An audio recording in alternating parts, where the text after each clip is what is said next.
4 days ago, we told you exactly what to watch for: a price, a threshold, a mechanism buried inside 150 pages that most people never opened.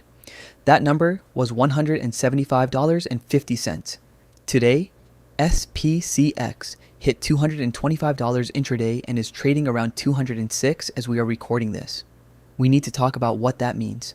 In the first video, we laid out the full lockup calendar: $135 on Thursday, $161 on Friday, $192 on Monday, and today, June 16th, an intraday high of $225 before pulling back.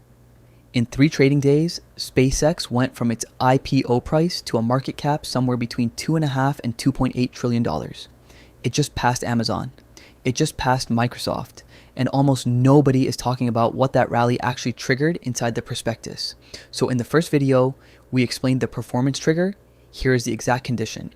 If SPCX trades at or above 30% over the IPO price for 5 out of 10 consecutive trading days in the window surrounding the Q2 earnings release on September 2nd, an additional 10% of insider shares unlock immediately.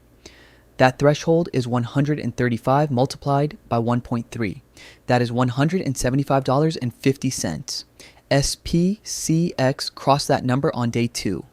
Monday, it has now closed above it twice and is sitting around $30 above it right now. But here's the part people are getting wrong on social media today. The trigger has not officially fired yet.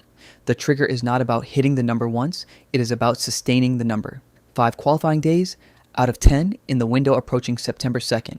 Right now, we are on day 3 of trading. We need 5 days of closes at or above 175.50 before the Q2 earnings window closes.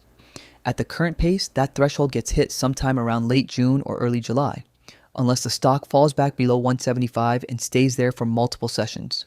So the question is not whether the trigger fired. The question is whether this rally holds long enough for it to fire. Now let us talk about what is actually holding this price up, because it is not just enthusiasm. There are 3 mechanical buying forces hitting SPCX simultaneously right now, and none of them care what the stock costs.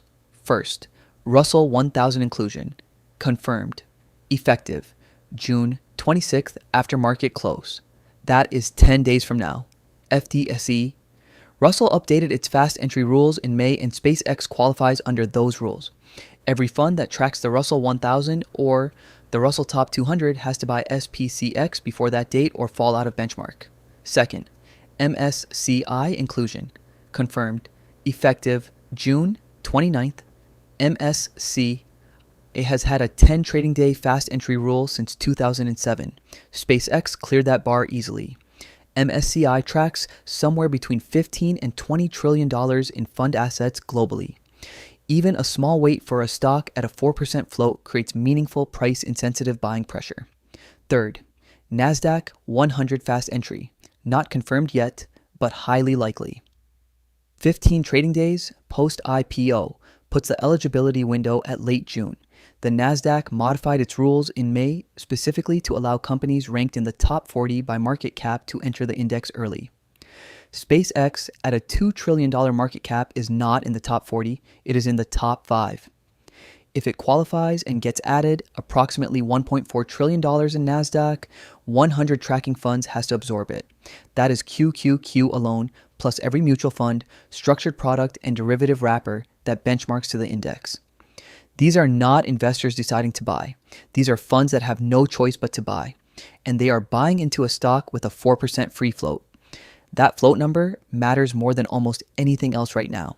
4% of roughly 555 million total shares is somewhere around 22 million shares in public circulation.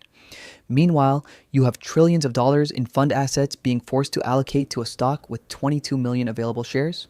This is a supply and demand equation with a very hard ceiling on the supply side. And the ceiling is locked, literally locked. Up to 83% of total shares cannot be sold until specific calendar dates between now and December 9th. That is why the price is where it is today. It is not valuation. It is not a fundamental re-rating of SpaceX's business. It is mechanical demand meeting structural scarcity. Now, to be fair, SpaceX is a real business with real numbers behind it. Starlink generated $11.4 billion in revenue in 2025 with a 63% adjusted EBITDA margin. Subscriber growth went from 4.5 million to over 10 million in 1 year across 164 countries. If you believe Starlink continues growing and SpaceX dominates the orbital launch market, and Starship opens commercial payload economics nobody has modeled yet, then a $2 trillion valuation might look cheap in 3 years. That is a real argument, and we are not dismissing it. What we are saying is that the price you are paying today is not determined by that argument. It is determined by index fund mechanics, a 4% float, and the fact that insiders cannot sell yet. Here's the calendar as it stands today. The first unlock window opens in mid-July. That is when Q2 earnings are expected to drop. When earnings are released, 20% of currently locked insider shares become eligible to sell. If the performance trigger fires before then, add another 10% on top of that. You are potentially looking at 30% of insider shares becoming liquid at the same time the market is digesting Q2 earnings for the very first time. Then there are 5 staggered 7% tranches releasing every couple of weeks between late August and late October. 70 days, 90 days, 105 days, 120 days, and 135 days post-IPO. Then Q3 earnings hit somewhere between mid-October and early December. That unlocks another 28%. Then, December 9th, the 180-day cliff, everything remaining. Add it up. By December 9th, 83% of insider shares will have had a legal window to exit. The only holdout is Elon Musk, who controls 42% of equity and 85% of voting power and is locked for 366 days. His first window opens June 13th, 2027. One number from the first video also needs a correction, and we want to be upfront about it.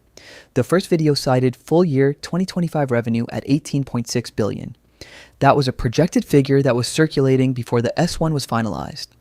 The confirmed number from the actual S1 filing is $11.4 billion in Starlink revenue, with total company revenue coming in around $14 to $15 billion when launch services are included.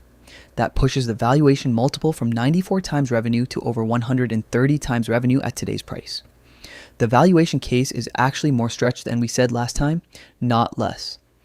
At the Morningstar independent fair value estimate of $780 billion, this stock trading around $206 is going for more than 2.5 times what an independent analyst says it is actually worth. That does not mean it falls tomorrow. The mechanical buying is real. The float constraint is real. The inclusion tailwinds are real. It could go higher before the unlocks begin. What it means is that the price you pay today is the price of the structure, not the price of the business. And the structure has an expiration date. 3 things to watch over the next 2 weeks. 1.